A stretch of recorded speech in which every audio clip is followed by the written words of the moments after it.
Hindi lang si Mig Zubiri ang nasagasaan or sinasagasaan ngayon ni Ms. Sas, kundi syempre ang Speaker of the House. Kasi syempre yung power of the purse, ang may kapangyarihan sa kaban ng bayan, itong ating mga mambabatas, no? Both the Senate and the House of Representatives.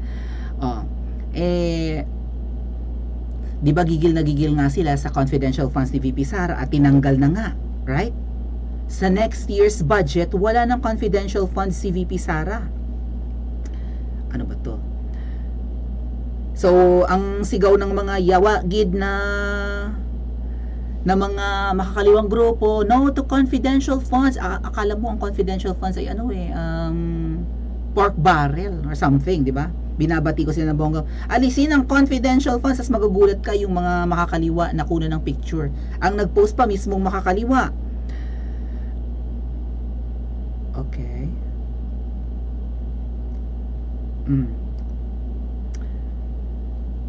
Na sila ay may meeting with Tamba, di ba? At gusto nila na may say sila kung saan gagastosin yung confidential funds ng House of Representatives. Nakapag-usapan natin kanina na yung confidential funds, sabi ni Ms. Sas, or disguised as, is it suffice to say na disguised ang pwedeng gamiting term? Parang dinidisguise ba na extraordinary funds? Extraordinary? Ay, ang mahirap doon sa extraordinary funds, sabi ni Ms. Sas, parang mas confidential nga yun. Kasi, di ba, hindi mahigpit ang auditing. Magpapakita lang ng certification na nagastos na, tapos na. This is a certified that the 331 million has been spent to Kinemilatik. Ganun ba yun? Wala yung resibo, hindi naka breakdown. Parang ganon. Basta naubos na namin, malay natin kung paano nila inubos. Di ba? Kailangan malaman ng taong bayan. Ngayon, 331 million mahigit or halos 332 million yung confidential funds ng Senate according to Ms. Sas, o yung tinatawag na extraordinary fund. Grabe yung term, no? Extraordinary expenses. Bakit kailangan ng extraordinary expenses ng mga nakaupo sa gobyerno? Di ba nasa batas ng Pilipinas yan? Dapat ang pamumuhay ng mga nakaupo sa gobyerno ay payak, simple, hindi lavish, hindi bongga. Tapos may extraordinary expenses. Abay, napaka-opulent naman yata ng lifestyle nila. Kumbaga, kung kakain sila ng cake, hindi lang ito yung mga cake na yung nabibili mo sa department store or supermarket or sa bakery. Ito yung mga cake na baka may mga ginto na, di ba? May mga sprinkles and may mga gold leaf at lahat na. Kasi it's extraordinary expense. Ganun ba yun? Ang ibig sabihin ng extraordinary? Ginagamit daw yan sa mga meetings. Kung yung kay Senate President, magtataka talaga kayo. Senate President, yung kanyang extraordinary expenses ay 331 million. Ang extraordinary expenses ng House of Representatives ay magkano? 1.6 billion. Yung kay VP Sarang pinuputakti nila 150 million, wala pa nga yata sa 10%. Ay DepEd yun, ang laki ng DepEd, buong Pilipinas. Ay ang House of Representatives 300 lang naman yata silang katao. Bakit bilyones, 'di ba? So eto po yung mga bagong post ni Sas. Kanina lang bago tayo nag-start ng ating live.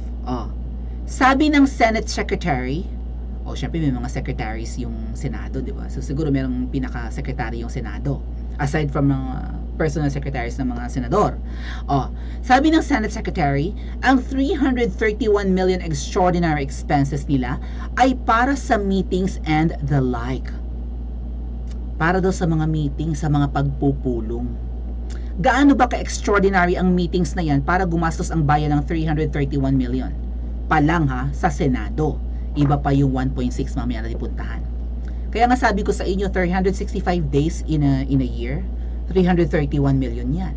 Kung aalisin natin ng Sabado at Linggo, papatak lang ng kulang-kulang 250 days ang trabaho ng senador. Meron pa silang bakasyon. Pagpalagay na nga lang natin 200 days ang kanilang pasok sa Senate. Araw-araw ba silang nagmi-meeting? Mondays through Fridays? And bawat meeting mahigit 331 million kung 200 days ang kanilang meeting. Kung magmi-meeting sila araw-araw Feeling ko naman once a week lang yan. Swerte na mag twice or thrice a week ang meeting. Ano bang pagpupulungan nila? Hindi ba madadaan yun sa text messaging, sa group chat? Importante bang may meeting bawat linggo? Baka nga mamaya, once a month lang din yan. Sa company namin, ang meeting nung kayo nagtatrabaho mga ate at kuya, ang meeting namin once a week. Like Fridays lang. Mag-uusapan lang yung performance, yung target next week, blah blah blah. Kung ano magiging preparations, that's it. Once a week. Pwedeng Mondays lang ang meeting. Or kung may bigla ang meeting, magta twice a week. Ganyan, no? O may mga emergency meeting na ginagawa. So kung araw-araw magmi-meeting ang Senado, gagastos sila ng mahigit 1 milyon bawat araw? Kung gusto, mag-meeting tayo mamaya mga alauna ha. Araw-araw na ang meeting natin tuwing alauna ng hapon. 1 milyon? Ano kinakain nila? Like, steak? Yun lang naman ang senador. 24 senators. Tapos kung meron silang mga staff na like tigsa 10, uubos sila ng 1 milyon bawat meeting? Yun daw paliwanag sa Senate Secretary. Ay mas malala yan, 331 million.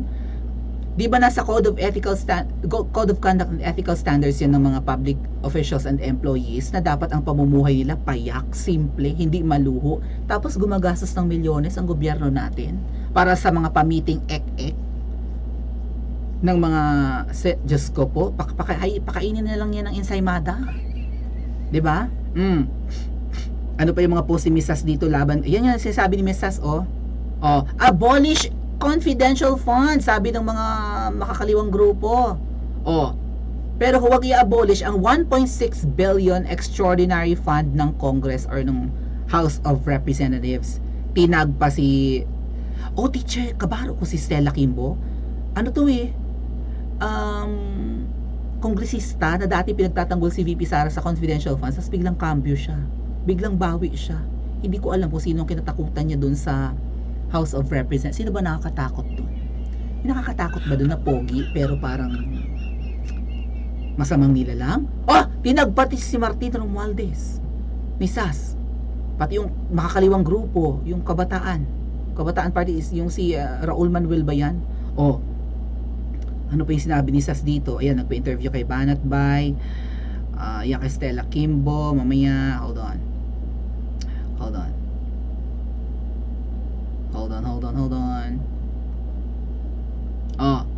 Hindi lang si Speaker Martin ang binabanatan ni Mrs. kundi yung nagbulgar yata na 11 days ginastos ni VP Sara yung 150 million. Yan yung si Stella Kimbo nga po. Medyo kabayuhin ang mukha nito.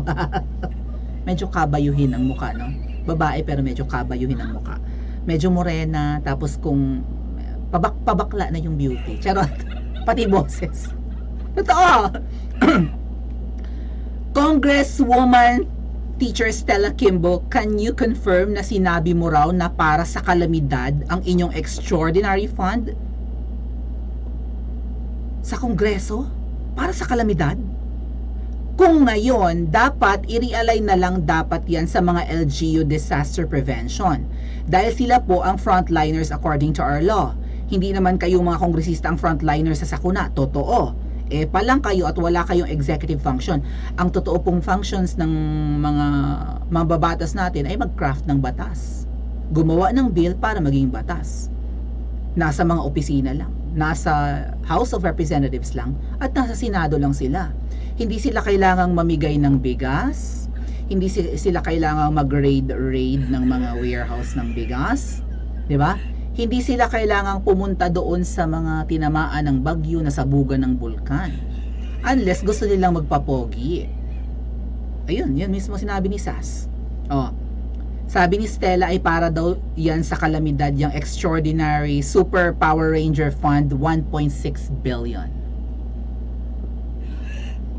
Kailangan nila ng extraordinary fund? Extraordinary expenses? Pakipaliwanag po, Speaker Martin.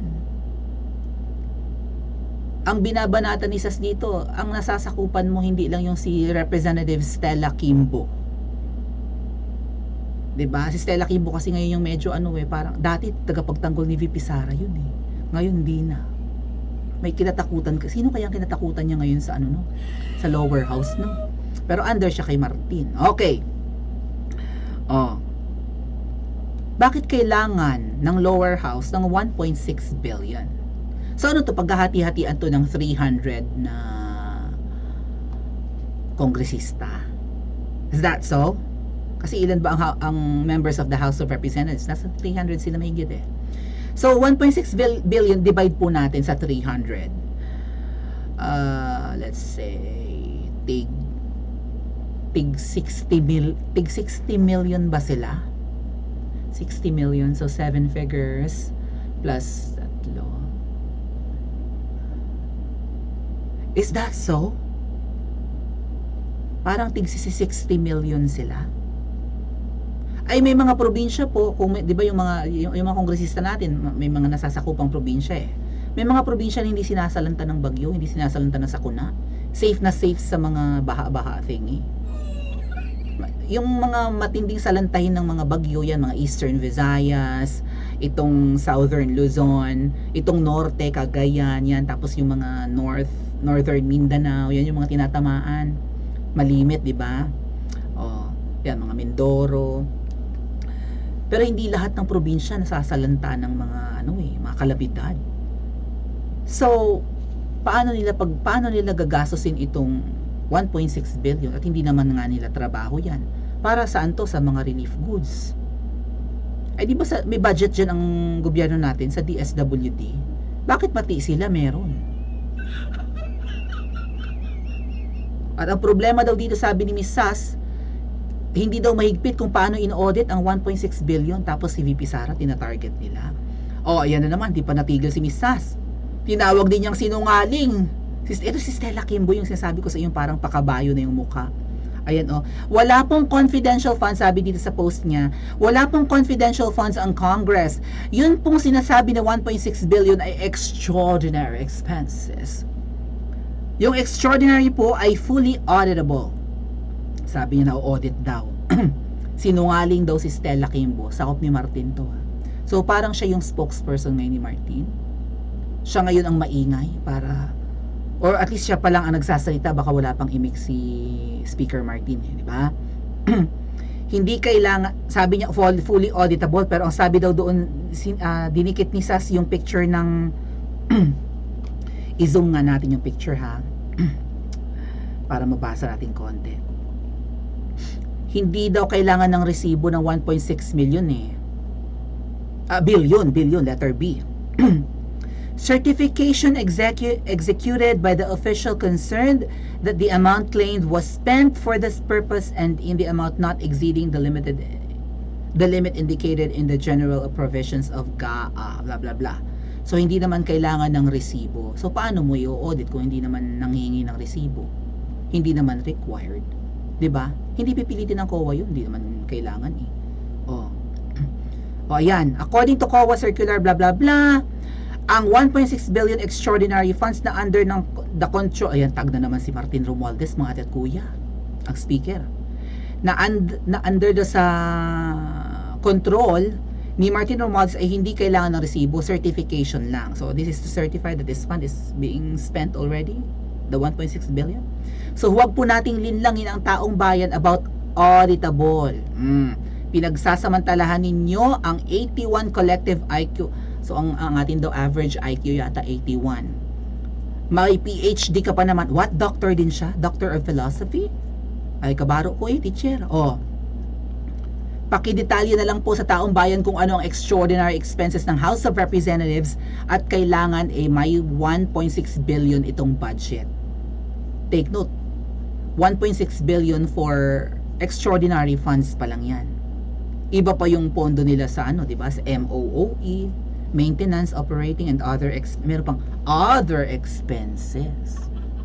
Yung other expenses na yon, na MOOE, pwede ring makulimbat yon. Yung other expenses na yon, yung sa MOOE ng house, may MOOE kaming teachers.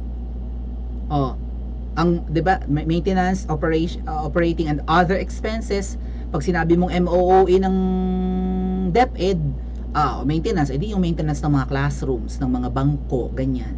May budget yan. Yung other expenses, pwedeng nandun yung mga pa-uniform, pa-chalk allowance. So since may MOOE din po yung lower house, yung tinatawag yung kongreso.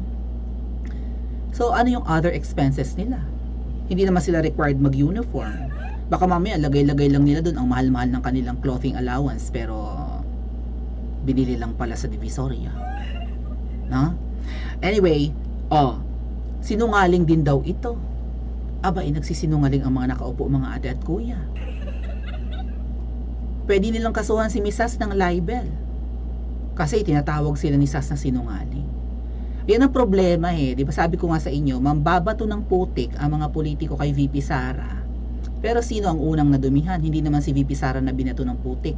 Kamay nila ang unang nadumihan. Di ba may kasabihan tayo niyan, bago mo pintasan ang dungis ng mukha ng ibang tao, something like that. Parang ganun yung mga kasabihan sa atin, no? Hugasan mo muna ang iyong putik sa mukha. May kantang ganyan, di ba? Huwag mo linisin ang dungis ng iyong kapwa. Hugasan ang iyong putik sa mukha.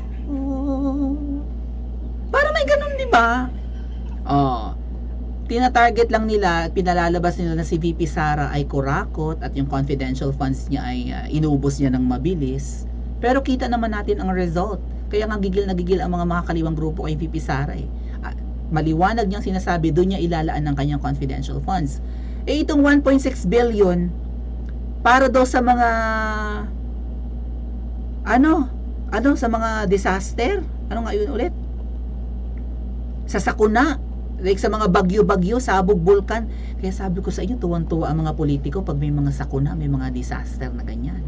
May kalamidad, tuwang-tuwa sila. Kasi nga, bida sila and may magagastos nila yung nilaang pera, baka yan yung 1.6 billion. Pero baka mamaya sardinas lang din at noodles ang ibibigay sa taong bayan.